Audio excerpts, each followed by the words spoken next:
Salut, salut, bonjour, bonjour, bonsoir. C'est Congo News 24. Nous sommes encore aujourd'hui pour vous présenter cette émission sur notre beau pays, la RDC. Comme d'habitude, toujours avant de commencer, nous disons merci à Dieu. Nous disons merci à nos chers abonnés et téléspectateurs qui nous suivent partout dans le monde et à RDC. À l'ordre du jour, le président de la République vient de confirmer que les anciens membres du régime de Kabila seront traduits en justice. Bandeko, président ou de confirmer l'interview par la France, c'était Batouana Nyonso. Oyo basalaki crime na RDC, bako sambisa bango na RDC. Et puis makambo eza na maboko ya justice, alobi ye makambo wana eza na maboko ya justice. Toko landa bandeko do ba secret moko ebimi somo. Toko découvrir en émission oyo. Ete bato wana nyonso ba dossier na bango ezalaki pa procureur et puis bazo landela yango justice azo landela yango. Yango bandeko bokomi tubisama kala te justice ko salam. Toko landa en émission na biso. Et puis de totiela bino interview ya Emmanuel Macron. Boko landa Emmanuel Macron bandeko azoloba sur la RDC na mobembo ne na RDC boko landa yemoko Emmanuel Macron suka na message bandeko interview. Et puis tokoloba lisusu pona forum oelekaki na Paris, président de la République azalaki présent, et puis forum oneza économique balobi sur la RDC boko yoka makambo oyo président Félix azobongisa pona ba Congolais. Alors chers téléspectateurs, émission Oyo, Bino Bobo za présent, Boyo Sabaninga été, ba vérité et bimi awa. Émission Oyo za somo, do makambu otoko la bino, et belé Oyo, bozaki belé komitung sama, ba solution nango kalate komonana. Alors, commençons avec le premier point. Le président de la République au Forum économique international des Amériques. Alors, comme le premier point de société spectateur, président de la République bayamba qui na Forum économique ezala qui na Paris. Forum wana ezala qui koloba makambo ya économie na monde tout ça. Alors, président de la République basala qui interview salle plein à craquer, bayoka président de la République. Alors, batuna ke ba question que pays na biso ezo mona na la plus pauvre du monde, na ba chiffre, mais ce qu'on taline économiquement, pays na biso c'est un pays riche. Alors, président Félix Ambeka ko expliquer yango chez téléspectateurs. Ba projet na ye oazanango pona RDC. Alo bandeko eza somo. Bokolanda interview à président de la République parce que ebele baza komi tungisama na yango. Alo président azalaki clair. Azalaki clair na interview na ye parce que bande ko ebele baza kotuna na makambo wana nyonso ndenge nini pays na biso ezokoma pauvre bambongo oyo ancien régime babebisaki mboka. Président lobi a expliqué ndenge nini aza okende point par point parce que ndenge akutaki pays ezali na eta moko malamu te. Alors bariyebisi ye ke boza pays le plus pauvre du monde. Mais bozana ba richesse ebele. Est-ce que phénomène wana eza ndenge nini? Ndenge nini yo okoka ko changer RDC? Alors président bandi ko expliquer chez téléspectateurs. Abandi ko expliquer ndenge nini azolinga pays na biso ezala. Ndenge nini azo sala d'investisseur ba yana RDC. ndenge nini azolinga mboka na biso ebonga tozala ndenge pays oyo eza na barichesse ekoki kozala. Alors question ezalaki somme. Alors avant de continuer mission na biso, écoutons son excellence le président de la République bongo to continuer émission na biso. Vous êtes aujourd'hui à la tête d'un pays qui cumule les superlatifs et qui est aussi un des plus vastes chantiers. Les superlatifs, j'en cite 4. Deuxième pays le plus vaste d'Afrique, quatrième le plus peuplé, premier bassin de la francophonie. Vous aurez le plaisir d'accueillir les Jeux de la francophonie en 2021. Et vous êtes l'un des premiers producteurs de minerais importants, dont le cobalt, qu'on cite souvent comme le minerai stratégique du XXIe siècle. Vous avez rappelé à l'ouverture du Forum de la paix, en présence d'Emmanuel Macron hier, que vous aviez également des terres arables infinies qui pourraient être une solution au problème de la faim en Afrique. Et dans le même temps, vous héritez d'un pays qui est un immense chantier. Un pays, jusqu'à une date récente, Monsieur le Président, qui était isolé et sous sanction. Un pays dont une partie, vous l'avez rappelé également hier, est encore en guerre, vous connaissez des conflits avec la présence sur son sol d'une des plus importantes opérations de maintien de la paix des Nations Unies. Mais un pays surtout parmi les plus riches, au potentiel le plus important, mais qui est malheureusement aujourd'hui un des pays les plus pauvres. Le RDC est classé 178e sur 189 pays au classement du PNUD de l'indice du développement humain. Alors ma question est simple, Monsieur le Président. Dans ce contexte, quelles sont vos priorités et comment entendez-vous relever ces immenses défis? Bien, merci. Avant toute chose, je salue l'assistance et je remercie les organisateurs de me faire l'honneur de venir parler de mon pays. Un pays qui, comme vous l'avez dit, cumule les superlatifs, mais en ce moment est en train de passer des moments difficiles. Pour moi, c'est passager parce que nous avons une telle potentialité dans ce pays, à commencer par sa population qui est à plus de 60% composée de jeunes. Donc, ça veut dire qu'il y a un avenir à ce pays et il suffit simplement d'encadrer cette jeunesse du mieux que l'on peut et on va y aller. Alors, mes priorités, c'est d'en faire un État moderne en luttant contre la pauvreté. Parce que la pauvreté, vous avez vu, elle nous a amené beaucoup de difficultés, comme la corruption, comme les guerres, les conflits ethniques et bien d'autres choses. Je vais concentrer donc mes efforts sur l'établissement d'un État de droit.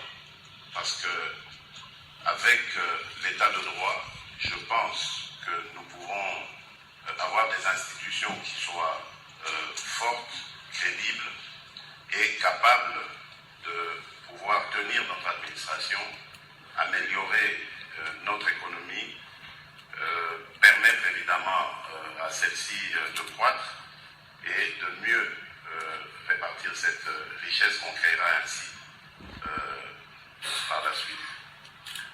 Donc mes projets, c'est dans l'énergie, investir énormément d'efforts dans l'énergie. C'est pour ça que je sillonne le monde pour trouver des partenaires, des investisseurs qui viendraient nous accompagner dans ce défi. L'énergie propre, j'insiste, parce que nous avons une capacité à développer de l'énergie de à peu près 100 000 mégawatts, dont 44 sur le seul site d'Inga. Et là, nous avons besoin d'investisseurs pour que nous développions ce site et il y aura de l'énergie et même à revendre au-delà de nos frontières. L'autre défi, c'est celui des infrastructures. C'est vrai que le Congo est vaste et pour réussir son intégration d'abord, il faudrait développer le secteur des infrastructures.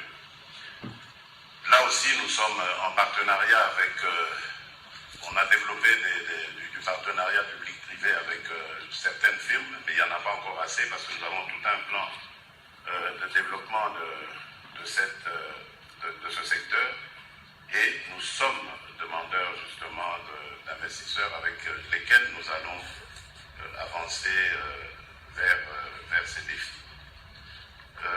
Nous avons également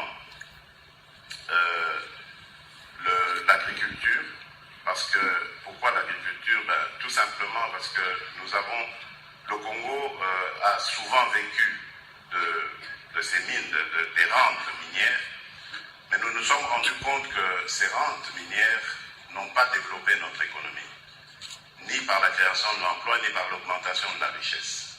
C'est vrai qu'il y a des réformes que nous allons faire dans ce domaine des mines, mais nous avons voulu privilégier la diversification de notre économie et l'agriculture, qui est aussi un secteur porteur et pas suffisamment exploité par notre pays, est un domaine d'avenir parce qu'il peut nous permettre de créer des emplois, beaucoup d'emplois même, de transformer nos matières, nos productions sur place et même d'exporter.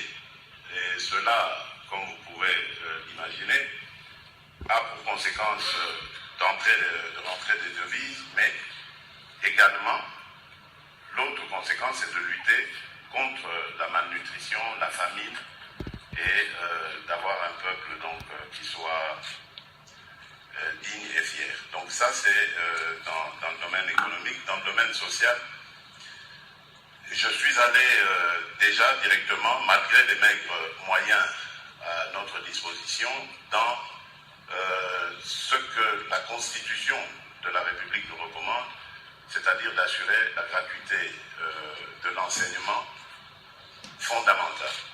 Et cela a déjà comme impact d'attirer tous les jeunes, tous les enfants qui étaient en dehors du parcours scolaire et qui pour la plupart étaient des enfants de rue, des délinquants, ou qu'on utilisait dans le travail des mines et autres. Et là, l'avantage, c'est que donc ils reviennent dans le circuit, le parcours scolaire, et nous pouvons préparer donc ces jeunes gens aux défis à venir de notre pays. L'année prochaine, je vais entamer la couverture maladie universelle, parce que là aussi, nous voulons garantir l'accès aux soins de santé à toute notre population. Alors, chers téléspectateurs, nous avons suivi le président de la République. Pays n'a biso na classement mondial dont toza penanasi. Toza ba 100 et quelques, 118, mais ça passe ça pe mawa. Et bela mbongo oyo tozo teka biloko mbongo ekotaka na banque te. Na lera Kabila. Ba mbongo za kokota te, akuti pays na etawana. Alors bozola na pas se belé ta ba omona ndé président Félix azo travailler. Malam to yo kakabiso moko boye to yeba position ni EDC dans le monde. Parmi les pays les plus pauvres. Pour message où fungola biso bongo toza pena ba plus pauvres. Alors tant mboka ils ont changé, tant le président Félix a changé mboka mounio ça comprendre oui. C'est grâce à président Félix Tshisekedi EDC et changé les pays les plus pauvres et comme pays où yo batu ba kongotal. Parce que à côté on est moko par terre. Bolandi wana. Alors présent bani ko sabo que population la majorité ce sont des jeunes. Tozape na moins chance côté wana. La plupart des jeunes sur les 80 millions d'habitants, la majorité des jeunes. Pour ba mikolo ba umela na bango penate. Donc, le taux de mortalité à Mikolo, c'est belé na Mokanabiso. Alors, la majorité des jeunes, à mon avis, qui est d'abord à côté de gratuité de l'enseignement, de base, à Bani, que ça la ndenge nini, bakoko, économie n'a pas avancé, olike totala kaka ba minéré parce que coup de pas bon na biso ekotaka toyebi na biso yango. Alors président Boula le ba minéré ekotisa nango la wana epape ni économie na biso mbongo ekotaka mais tikana lancer pe agriculture bomoni ba pays ebele na baserbi nyonso bazoya kosala agriculture na mboka na biso parce que toza na mabele bolandi wana toza na mabele oyo sol oyo vraiment ezokoti donc vraiment ezoede mboka na biso mabele moko riche.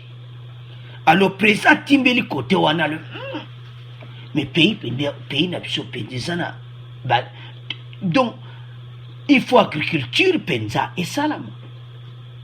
Alors à se lancer côté agriculture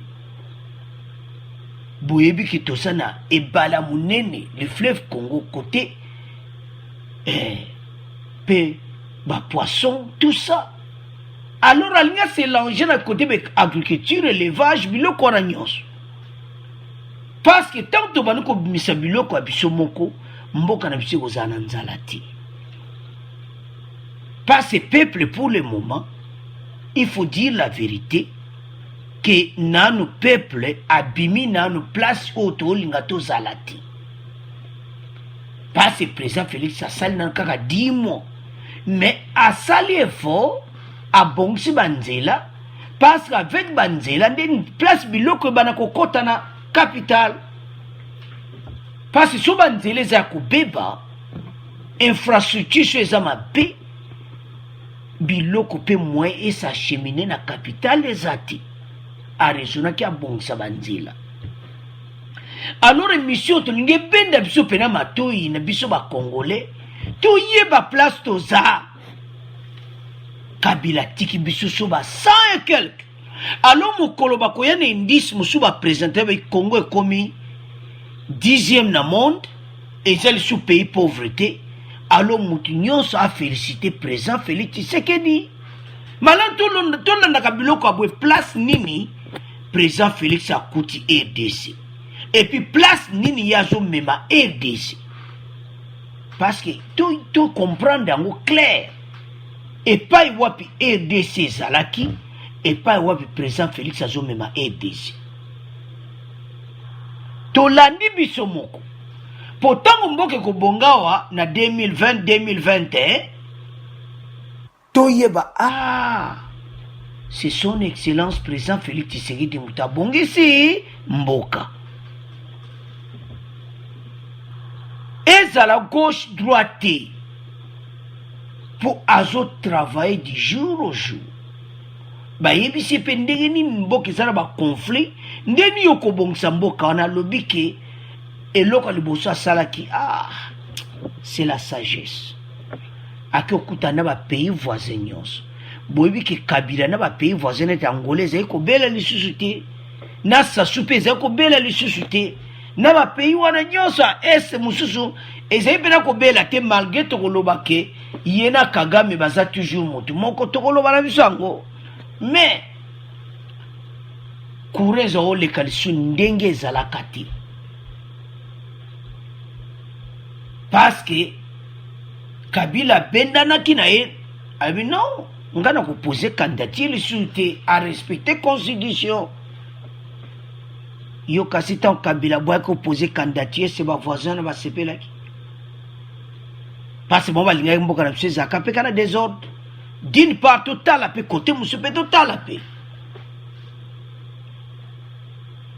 Alors Kabila boy qui ne ko poser candidature à respecter Bakor à Saint-Sylvestre. Président là maïe a luka asa la relation na ba voisin pour na ndenge makamba est pour le moment na si to tie même mission mikoloko yakte avancement na SAED c'est ça qu'on avancer. Et puis président lobi le sus na suka bolandi à part gratuité de l'enseignement zotia couverture maladie pour assurance pour maladie soin de base na RDC ezati yango bato baza kokufa na RDC ozana mbongo te muta zo kufa parce soin pena de base gratuit ezati azolinga kotsa yango kotonga bandaku babita kotonga bandaku aza kosala déjà bandaku wana portable asa yango ebele. Alors président de la république azotonga mboka na biso malema akuti yango nde bolandi question batuni ke mboka oyo eza na baproblème ebele ndeni yo kobimisa yango. Président apesi bastratégie na ye biso nyonso tolandi. Alors chers téléspectateurs, ntango toya kosola na bino toyaka te nde bamosusu baoloba kozoloba no tozoli koexplike ke na ndenge ya akuti mboka. Alors changement na yango ifuto féliciter. Alors à vous de commenter na point au bino nyonso bolandi vidéo tozoleka sikoyo na deuxième point, interview de Emmanuel Macron. Alors chers téléspectateurs, tokomi na interview ya Emmanuel Macron tokolanda ye interview wana. Chers téléspectateurs, eza suka na interview, eza suka na interview. Alors parce que azo sepela na président Félix bokolanda tanga azoloba koyane même na RDC bokoyoka donc nayebi te donc aza kosepela na président Félix na niveau moko je ne sais pas nde nakoko expliquer yango mais bino bokolanda la vidéo batuni ye abi ye moko akozala na RDC bandeko niveau RDC ezokende. Parce que Emmanuel Macron vraiment lobi yango ndene okena Kinshasa. Et puis batuni ba relation wana entre RDC na France lobi relation ekomi somo bokolanda abi surtout tant au ministre des affaires étrangères akenaki na mois de mai akenende kolona penda relation entre RDC na France. Emmanuel Macron lobi yango. Donc ils ont là comment la France a attaché maintenant à RDC. Alors bandeko baza kotuna question pourquoi Emmanuel Macron azaki na Kabila bongo te? Pourquoi? Question bandeko baza kotuna. Parce que bayebite Kabila azai kotamsa mboka malamu te. Président Félix azotamsa mboka kitoko. Et ça pour que kolaksa bandeko nyonso baza na ba doute. Oh nyonso bazo comprendre et pas aider ces athées bafungola miso. Parce que belé baza kolala bazo comprendre te so nazolanda bango na réseaux sociaux so na landi bona bi ah. Et c'est de quoi zo comprendre des visions ya président Félix Tshisekedi. Et c'est de quoi zo comprendre ni aider ces akokende. Tala bambongo baza kopesa président Félix pour aider ces ala. Batu déjà bazoyo ko moi ba grève na RDC boy gratuité et kozala ya libela. Tant que Félix est au pouvoir pendant les 10 ans, gratuité de l'enseignement. Biso za ko assurer bino. Po bambongo zo kitana niveau moko. Nde bozo mona Emmanuel Macron a outi ko pesa président de la République mbongo. Et puis yemo ko zo kena RDC aluba ko sala formation ya ba enseignant. Benseignant bozo landa na yebi keza mwa période moko difficile. Batu ebele na RDC baza contre gratuité de l'enseignement parce que bazo mona réussite ya présent Félix Tshisekedi.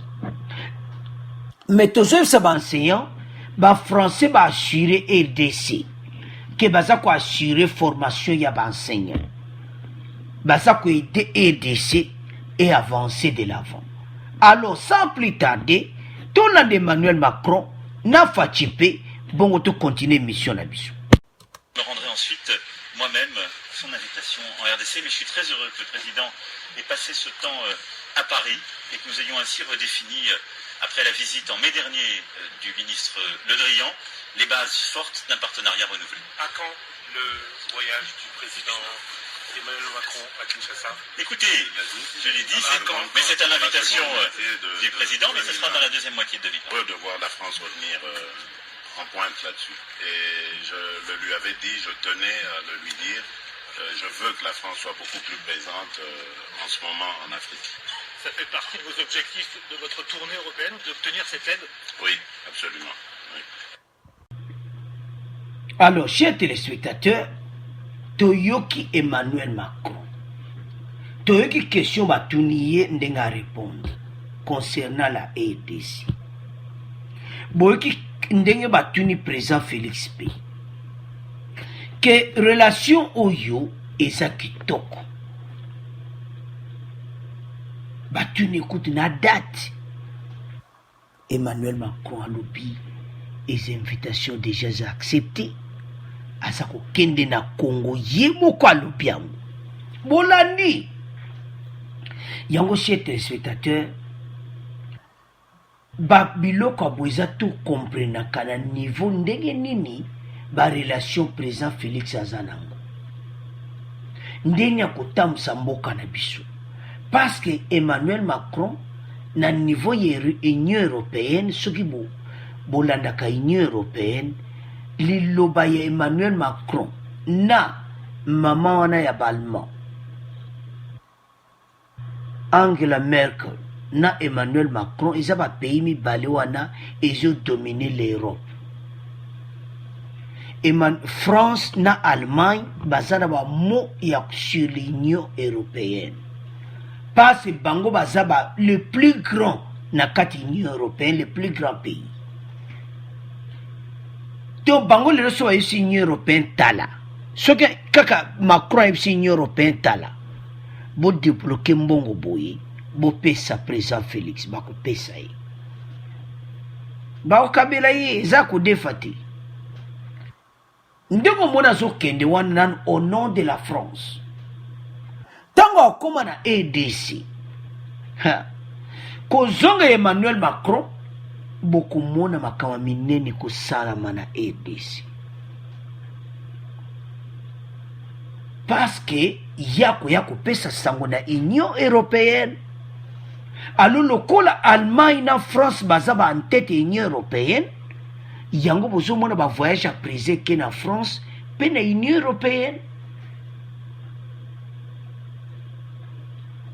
Donc, eza makambo tozo sabino chers téléspectateurs, mboka ekomi na niveau mususu. Yondeko oyo za kolala ozolanda émission oyo. Yebisa bandeko nyonso ke RDC esi échangé. RDC comme na niveau kosakana nango te. RDC comme na niveau likolo to telema. Mboka esi échangé. Yango to senga ba téléspectateurs na biso. Été relation ya France nde bolandi Macron le bitango ministre des affaires étrangères à Kendeki. Wana place à l'ona qui déjà relation wana. Donc so mona sourire et sengo te batu ba président mi balé ba lingani na ndenge ba mboka na biso tambola kitoko. Ba moni oui makamba kitoko ezawa et pas président Félix. Mundela ebaka soka telika président Félix azomona EDC bongi. Ata nanu nde tozomona ke nanu ebongi te. Mais tant mundela zotala président Félix aloba mais mboko faut pas sepela te. Mais mundela zomona ke président Félix asa un vrai président, président ko bongsa mboka mais ba congolais musu baza na mulili. Bona muka. Congo News ayele vino ba preuve bomona sourire ya Macron, sourire wane le makambo ebele. Que voilà, muto to koko coopérer na ye. Et pas Kabila ko le katepona. Oyi mundele atande to lobake mindele batala ke intérêt na bango. Mundele so amono za voleur moko bo so benda ka balaru bien nini mundele o sepela na o tetango sa biloko ndingo. Yo kasi bango pe basala mabete. Mais oya RDC oyo bolani na premier point était mboka et comme les pays les plus pauvres du monde. Mais mundela zolo ba ke bino boza les pays riches. Comment bozala les plus pauvres du monde? C'est que balar et kenda kana ba pocha batu. Et kenda ba pocha batu. Alors bolandi sourire ya Macron, bolandi interview ndeko na ngai place oza na RDC botelema bino nyonso nsima ya Félix Tshisekedi. Place oza na RDC Congo ozolanda émission oyo yebisa RDC place ozali place ovandaka yesa bantu na landi Emmanuel Macron donde bazosepela na président na biso nyonso tozala nsima ya président Félix Tshisekedi. Toyoka ba message wa musu te ezozala wana ba musu bazoyaka mpo ba distraction eza kodistraire peuple. Mboka ezokende na direction ya kitoko mais tozala sincère, mboka nano ebongi te, peuple ti lelo mpe aza mpe na nzala toyebi tozomona mais lo tolinga peuple a comprendre ke espoir ezali. Oyebi so mutu bolakisi mutu ke espoir eza mutu wana kosatache na président Félix et puis espoir nyonso ekobima. Mais ntango bozoya na bamessage ya désespoir yango place oyo EDC ezobonga te. Topesa message ke espoir ezali ezala makambo ya vérité, makambo ya kifanatisme te. Toalia mpo toza fanatique ya président Félix te, mais totala mosala oyo deja yaza kosala. Gratuité yango wana esimba nosalama, azozwa bato baza kosupporte yango. Alors à vous de commenter. Tozala so na mingi ya koloba te na point na Macron, toleka na point na biso suka oyo eyindi ete président Félix alobi bato wana nyonso oyo basalaki ba crime na RDC justice ezoyamba bango. Alors chers téléspectateurs, tokomi na point na biso capital oyo émission lelo. Point oyo tentoloba pona batu oyo bazoka bapota bamusu bazana basusiti lelo bandeko na bango makambo ebele bandeko na bakufa tusa. Présent assuré bata alobi ke justice ezosala mosala nango. Soki alobi ke justice esala mosala nango elakisi ke état de droit eza en place. Bomitungisama te. Ba ONG ebele bapesaki déjà ba dossier pa procureur pona batu wana tutieli bino. Batu wana basala ba dégâts. Alors ba dossier eze pa procureur batu wana bazomona keke baza libre. Bolandi donc bokolanda bino moko interview wana. Ba français basali interview. Bokolanda ngo tokotiela bino. Batuni président de la République. Mais bato wana mpe bazaka na régime ti lelo alobi ayebi. Mais problème eza wana toza na état de droit. État de droit elakisi ke président kozala dictateur te. Atiki wana maboko ya justice esa mosala nango. Parce que belé il faut baluka bayeba ke mboka eze sous RDC wana toyebelaki te ya Kabila. Eza RDC au état de droit evandi. Envoyé spécial à l'américain ou ayaki na RDC yepe alobi yango.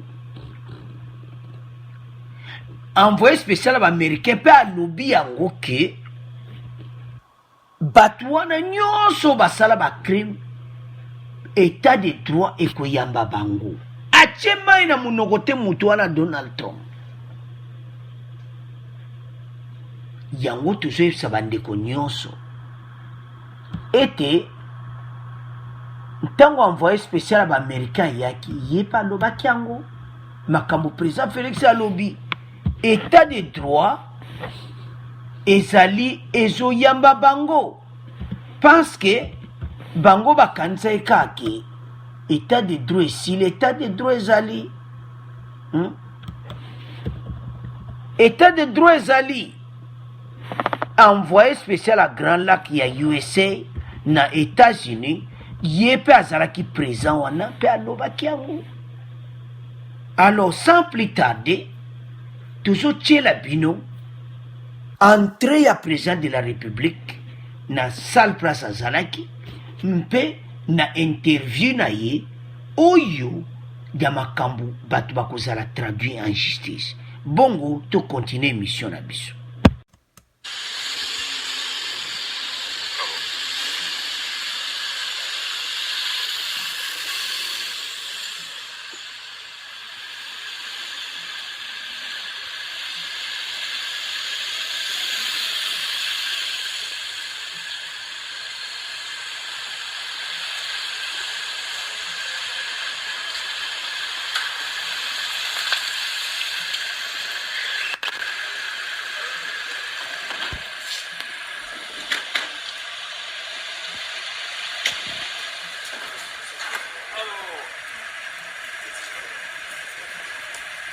Monsieur le Président, bienvenue.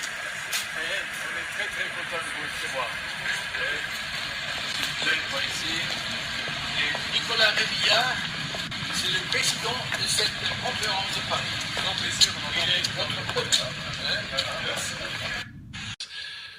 L'idée derrière est de renforcer l'état de droit en République démocratique du Congo, de telle sorte que nos concitoyens sachent qu'il n'y aura plus de citoyens au-dessus de la loi et que tous les crimes seront sanctionnés au Congo et pas ailleurs, et par les Congolais. Et vous pensez qu'un tribunal spécial, c'est ce qu'il faut, comme il y en a eu par exemple en Sierra Leone, dans d'autres pays? Oui, spécial pour les crimes spécialement commis en République démocratique du Congo, mais ce sera épisodique. Pour le reste, c'est la justice que nous voulons renforcer, et donc par la justice, l'état de droit. Parce que certains Congolais disent que certains qui ont commis des crimes pendant la Deuxième Guerre du Congo sont encore dans des postes de pouvoir aujourd'hui. Oui, c'est possible, mais bon, ce n'est pas à moi, président de la République, de commencer à les rechercher, ni de faire la loi à la place de la justice. Donc nous laisserons à l'institution justice le soin de le faire. Et par rapport aux troubles dans l'Est du pays, quelle est votre idée de travailler avec vos partenaires, le Rwanda et l'Ouganda? Quel est le projet? L'idée est de ramener la paix. Moi, je suis allé immédiatement après mon investiture vers ces pays frères pour leur dire, écoutez, peu importe ce qui s'est passé avant, aujourd'hui, tournons-nous vers l'avenir. Nos peuples ont besoin d'un mieux-être, nos pays ont besoin d'intégration et nous avons besoin d'échanger entre nous pour accroître notre économie, renforcer nos capacités et échanger nos expériences. Je crois que le message est passé. Aujourd'hui, les relations sont très bonnes avec nos voisins, tous nos voisins, et je m'en réjouis. Et quelles sont vos relations avec les alliés de Joseph Kabila en ce moment? Lesquels alliés? Je n'ai pas compris. Le FCC. Ah d'accord, oui, mais nous sommes en association, en alliance, en coalition, comme on dit. Ça se passe bien, évidemment, il y a des hauts et des bas, parce qu'il ne faut pas l'oublier, nous étions, il y a encore très peu de temps, des belligérants. Donc aujourd'hui, le peuple congolais a décidé de nous mettre ensemble par les résultats des élections. Nous sommes obligés de composer pour la République démocratique du Congo et sereinement, dans l'intérêt de notre peuple. Donc, moi, je reste très optimiste quant à l'avenir de notre coalition. Et bon, mais en même temps, ces soubresauts ne peuvent qu'arriver. Ils sont inhérents à toute organisation. C'est normal. Alors, chers téléspectateurs, Tolandi wana biso nyonso. Tolandi président de la République. Balobi tika justice asala musala na yango. Po bato wana bakanisaki te bakimi ou bien situation yango eleki nango bongo te. Eleki bongo te. Eleki bongo te. Eleki bongo te. Makambo eza na maboko ya justice parce que bato ebele bazokaki déjà. Bato ebele baza na ba problème sérieux. Bato ebele baza komitungisama. Bato wana baza kaka na EDC tolandaka. Kongola tuna question bato wana tu babomi président Félix atiki bango boy na boy. Parce que situation wana ba Congolais ebele balinga suko comme ça président Félix te pona yango. Alors toujours ça l'erreur. Parce que ba dossier na bango zaka nzoka nde DG pas procureur. eza dirigé par procureur ezaka dirigé par procureur nde bazolanda dossier wana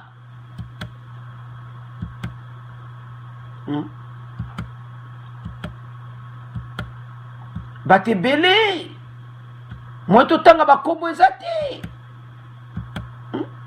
moi totanga bakupasi bato ebele baza kolela me président Félix ye moi bato bona IDPS bakufa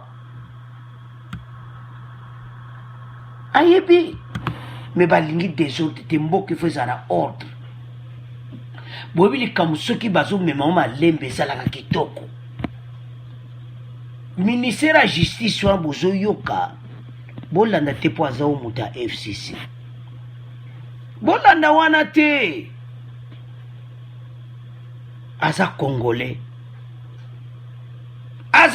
azotravaille alobi état de droit efe esalama abi azoloba ye mo même ministre ya justice azoloba ke Célestin wana bozolanda ministre ya justice alobaki na bato wana basalaki bacrime état de droit koyamba bango effectivement badossier eza na justice bato bozomona wana nyonso wana badossier na bango eza na justice Bamuton Numbi bato wana nyonso oyo azalaki ministre de l'intérieur bato wana nyonso Boshab tout ça baaméricain wana bozomona Peter Fam wana avandi na président de la république na photo wana ye mpe alobaki yango ye aza envoyé spécial ya baaméricain mpo na grand lac ye mpe alobi ke bato nyonso basalaki bacrime na RDC justice ekozwa bango boorganisme wana bozoyoka eza na RDC eza supporté na baaméricain nsima na bango me bacongolais baotravaille wana oyo ba-ONG wana très puissant bapesi tia makambo nango na justice yango président bafrançais batuni ye nde bolandi wana babi comment se fait-il que bato wana ti lelo baza na gouvernement bazotravaille président de la république a réponde clair ke eza ye te aolandalanda bango eza justice akolanda bango justice asala mosala na ye mpo bango bakanisa eke ndenge wana makambo yango eleki nango te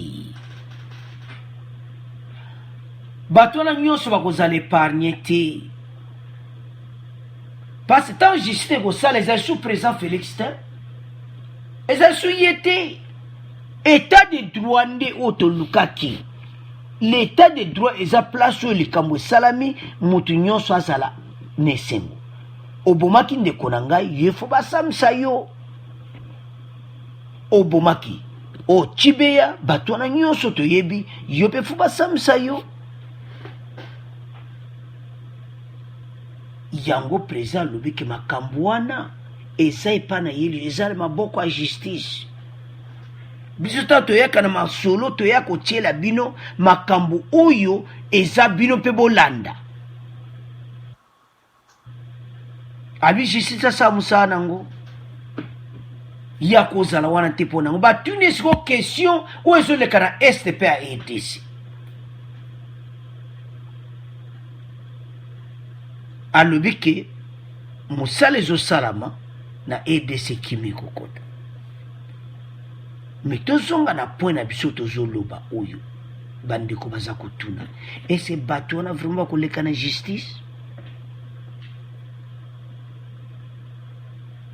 bakoleka parce que état de droit ndenge toyebeli yango eza bongo eza président Félix te eza ye te eza mosala na ye te ye ali wana azotambusa mboka ye nde ministère ya justice asala mosala na ye ndenge elongo bana parce bacongolais na lero bazotala siko ministre ya justice wana bakosamisa bato oyo mokolo nini bato baza libre bazotamwa na Kinshasa bazosepela me badossier ezokende malembe malembe bokoyoka bato wana nde baza wana nde totieli bino bango baza kobatama nsima Kabila te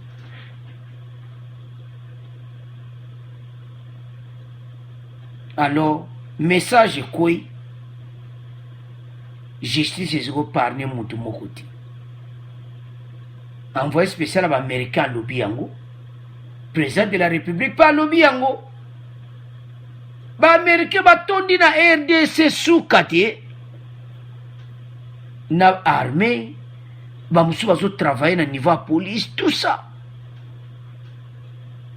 Alors président alobi ministre ya justice sala mosala na yo tika justice esalama comme ça oyo bango basalaki bafuta yango. Chers téléspectateurs, tozokoma na fin ya émission kala te nasi nde boyolanda émission oyo boyebisa bandeko balanda président de la république ndenge alobi parce bamitema ebele eza na bapota bamitema ebele bakongole ezoka lelo ejwa babandi nzoka nde président Félix akanisaka makambo yango. Oui, akanisaka mais alingi asala état de droit.